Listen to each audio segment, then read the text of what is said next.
mà tao hỏi tao cà phê xã bay tua ngày sắp ra đấy cứ tao đi lên về được chuyện rồi xa ta nào đây nó cứ miền bay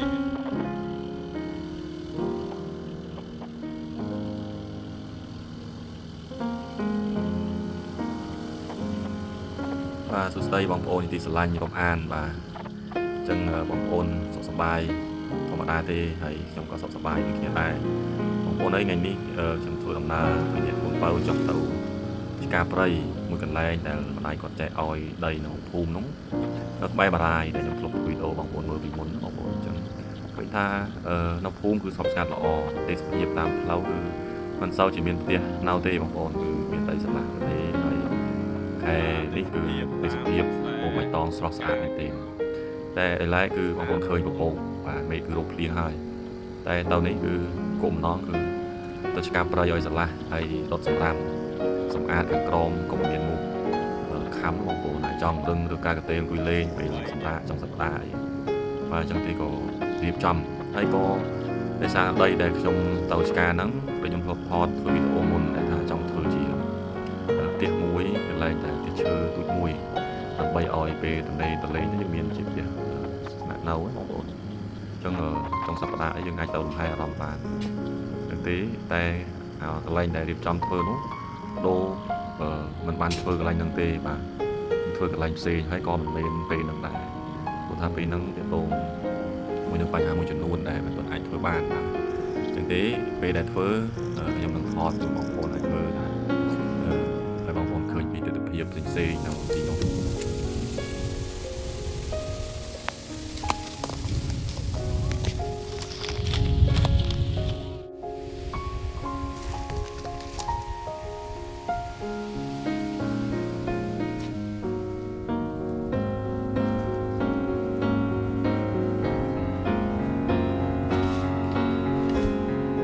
បងប្អូននឹងហើយ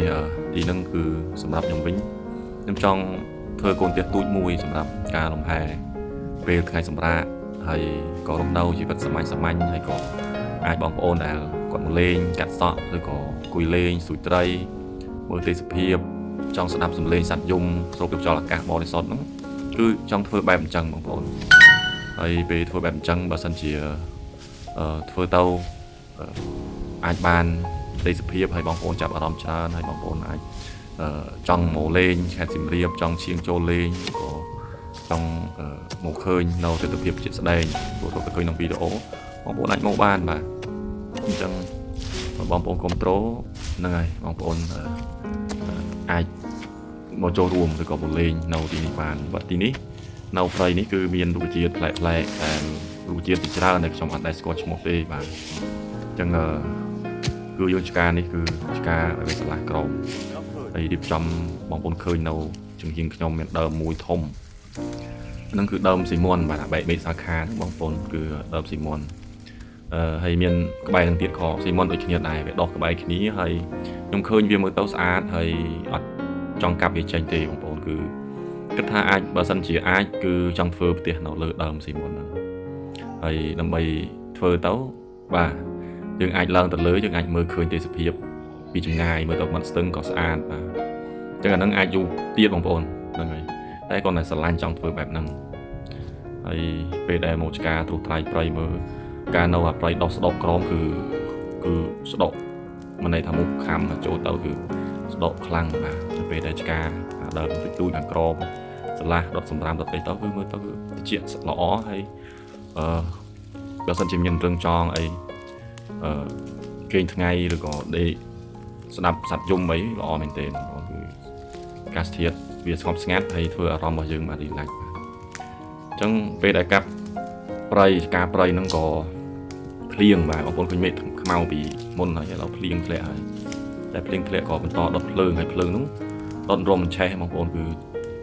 ដុតដល់លាក់ដៃហើយគឺដុតអត់ងាយឆេះទេបានឆេះហើយទោះបីភ្លៀងក៏វានៅតែឆេះដែរដោយសារយើងយកអស់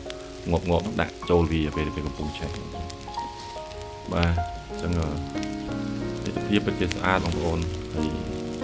ខ្ញុំចង់អភិរក្សដើមឈើដើមគុយដើមស៊ីមុនដើមផ្សេងទៀតដែលជាប្រយោជន៍អាច ជួយដល់បរិស្ថានក្នុងអភិរក្សវាហើយក្នុងការអភិរក្សផងដែរក៏ត្រូវការកន្លែងដែលអាចអង្គុយលេងហើយអាចស្រូបយកខ្យល់អាកាសបរិសុទ្ធបានអញ្ចឹងក្នុងដីមួយនេះទីតាំងគឺនៅស្ទឹងមាត់ស្ទឹងបាទហើយក៏ជាប់នៅក្បែរស្ពានមេម៉ាយហើយជា5-600 ម៉ែត្រពីស្ពានមេម៉ាយហ្នឹងទេកន្លែងដែលខ្ញុំទៅវីដេអូមុនដែលកាត់សក់ខ្ញុំបានប្រាប់ឲ្យស្ពានមេម៉ាយនៅកន្លែងណាហើយ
ហ្នឹងហើយចំពោះនៅក្រោមដើមកន្លែងខ្ញុំចការក៏មានរុក្ខជាតិដុះគឺខ្ញុំឃើញដើមគុយបានដុះបាទជាច្រើនហ្នឹងហើយដើមគុយហ្នឹងវាដុះដោយសារតែវាដុះទៅលើមានដើមធំទៅហើយវាដុះទៅពីលើដើមឈើធំទៅក៏វាផ្ទុំអត់មានអ្នកបេះសត្វវាស៊ីទៅជ្រុះគ្រាប់មកពេលជ្រុះគ្រាប់មកទៅវាដាក់លើដីវាដុះជាគម្លោកដុះជាដើមគុយតូចបាទខ្ញុំមានកណិតមួយគាត់ថាខ្ញុំរៀបចំធ្វើទិញអាកតងគេថងយកមកច្រកដីហើយដាក់បណ្ដោះវាបងប្អូនបណ្ដោះវាតែអត់ដឹងថាវាដោះឬក៏យ៉ាងម៉េចទេព្រោះចង់សាកមើលហើយត្បិតរឹសគុយហ្នឹងវារឹសវាត្រង់ទៅក្រោមអញ្ចឹងទេវាមិនងាយនឹងផ្សាំបានបើយើងយកគ្រាប់វាមកបណ្ដោះវាអាចលឿនជាងតែខ្ញុំចង់សាកមើលហើយព្រោះស្ដាយនៅពេលយើងជំនះស្មៅទៅវាជ្រះតង់វាផងវាស្ដាយអញ្ចឹងហើយមានដើមតមូងទៀតបាទក៏ដុះនៅក្នុងក្រមនឹងដែរបាទអញ្ចឹងក៏ខ្ញុំនឹងទិញថង់យកមកដាក់បណ្ដោះវាបងប្អូននៅពេលដែលបណ្ដោះហើយបណ្ដោះទៅអាចថាពេលកូនចៅជំនាន់ក្រោយមកបើយើងអត់បានដាំថែរក្សារុក្ខជាតិរបស់យើងដែលមានប្រយោជន៍ហ្នឹងទេ